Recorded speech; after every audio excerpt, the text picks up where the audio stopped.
I'm very sorry for all the problems I've caused. It was always my intention to pay back the money. That's what John Darwin, the back-from-the-dead canoeist, told the police after they charged him with a string of fraud offences totalling nearly £250,000. Today at Leeds Crown Court, he admitted obtaining money from life insurance and pension policies by deception. But his wife, Anne Darwin, denied all the charges she faces. Fiona Trott was in court. Well, he once claimed to have lost his memory, but today John Darwin ultimately admitted faking his own death. That's because he pleaded guilty to all charges of obtaining money by deception, totalling around £250,000. But both he and his wife Anne faced new charges at Leeds Crown Court today relating to money laundering. They were accused of using their sons' names and another name, John Jones. But John Darwin pleaded not guilty to those charges. He has admitted, though, giving false information to obtain a passport. As for his wife, Anne, she pleaded not guilty to all 15 charges against her today. She's due to go on trial in July. Her husband will be sentenced afterwards. Stuart Wincup has been looking at the background to this case. A man who was presumed dead after he disappeared in a canoe 5 years ago has reappeared safe and well. John Darwin went missing after going out to sea near his home in Seaton Carew. It was wonderful. Although I knew John wouldn't do anything stupid like that. John Darwin's on his way back to the northeast, but under arrest. There will be people out there who will know exactly where he has been living, and what he has been doing. John Darwin was a man his own family said was obsessed with making money. He owned a string of properties and boasted about one day becoming a millionaire. And his standard of achievement is money.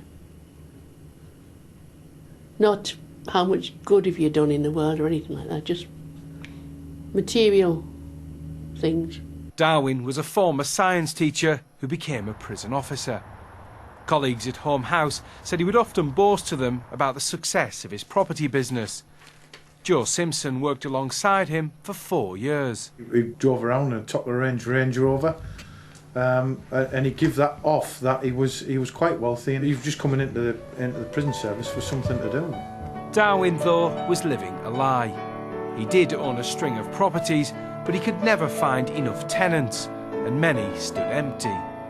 Deep in debt, he staged his own death. A massive search and rescue operation is underway after a canoeist went missing at sea. And we wondered where he'd gone to, because it was that flat to sea. We had our suspicions, that he hadn't drowned. 6 lifeboats spent 3.5 days at sea. An RAF Sea King helicopter was brought in. And in total we covered something like 200 square miles of the North Sea. There was a police spotter plane and even a Royal Navy ship. We absolutely saturated the area with the emergency services. The search lasted 4 days before it was called off. Now all he had to do was get rid of his kayak. Darwin had been planning this for months. He found an isolated spot just up the coast and a few miles from where he'd first been reported missing. Now, he wanted to make it look as if he'd been hit by a boat and killed. So he came up with the idea of smashing up his kayak.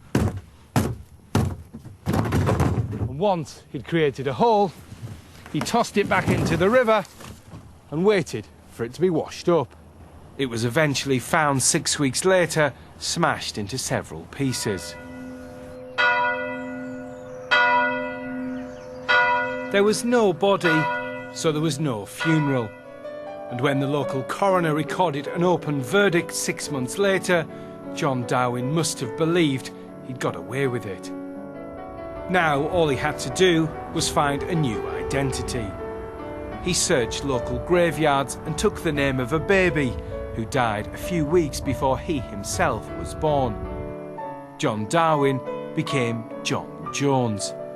And with his new disguise, he would leave the house regularly and go around Seaton Carew as if nothing had ever happened.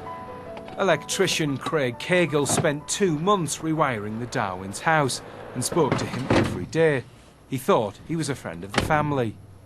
He's just a very quiet man. He's like you say, we just got introduced to him as doing odd jobs around the house. His appearance just looked a bit scruffy. Like I say, he was doing work there at the time anyway, so he just presumed that it was just his working clothes he had on, and that was it.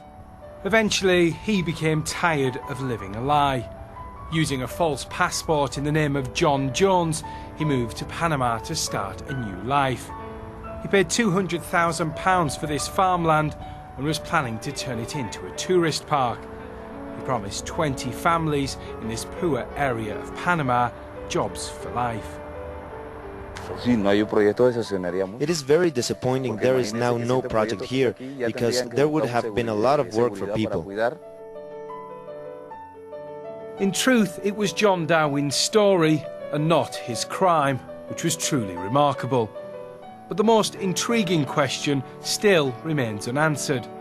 Why did he ever come back from the dead when it looked to so many that he'd got away with it? Incredible story, isn't it? Well, that was Stuart Winkup reporting there.